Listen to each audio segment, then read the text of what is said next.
জাম পালাবে। ওইদিকে তাকা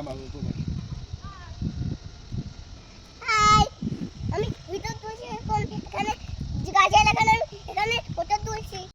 পরের দিন সকালবেলাতে উঠেই একদম আগে চলে গেছিলাম ব্যালকনিতে দাঁড়িয়ে একটু রোদ নিচ্ছিলাম, কারণ ওখানকার ওয়েদারটা তো দেখতে সকাল সকাল একদম এত সুন্দর লাগে যে কি বলবো।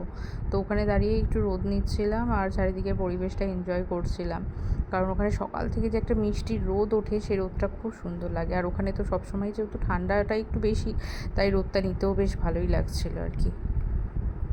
রোদ থাকতে থাকতেই তারপরে কিছুক্ষণ পর দেখলাম ঘন মেঘ চলে এলো। মানে ওখানকার ওয়েদার তো তাই, কখনো মেঘ, কখনো বৃষ্টি, আবার কখনো রোদ। তাই দেখলাম যে একদিকের আকাশটা পুরো মেঘ করেছে আর একদিকটা ঝলমলে হয়ে আছে, মানে রোদ আছে আর কি। তো মানে ওয়েদারটা খুব সুন্দর, ওখানকার পরিবেশ, ওখানকার ওয়েদার মানে অসাধারণ।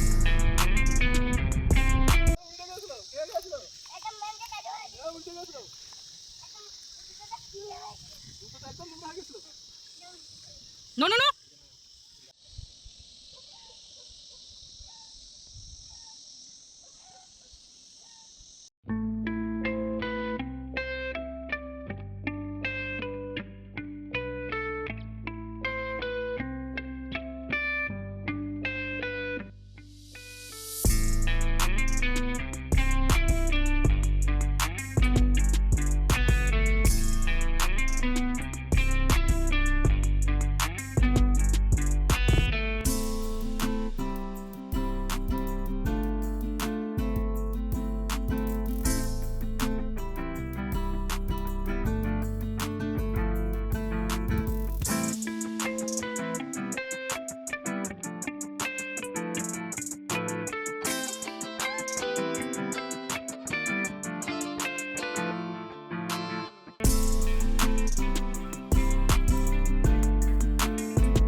আদি ঘুমাচ্ছিল, তাই বিকেলের দিকে আমি আর আদির পাপা একটু হাঁটতে হাঁটতেই বেরিয়েছিলাম আর কি, লোকালটা একটু ঘোরার জন্য, মানে লোকালে আশেপাশে কী আছে সেগুলো একটু দেখার জন্য। তো ওখানে অনেক সুন্দর সুন্দর জিনিস ছিল দেখার মতন, তো সেগুলোই আমরা হেঁটে হেঁটে বেরিয়ে পড়েছিলাম দেখার জন্য।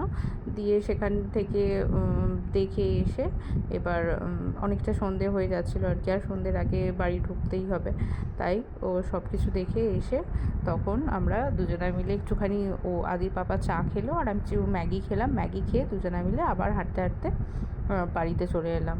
তো ভিডিওটা ভালো লাগলে অবশ্যই লাইক শেয়ার কমেন্ট করো। টাটা।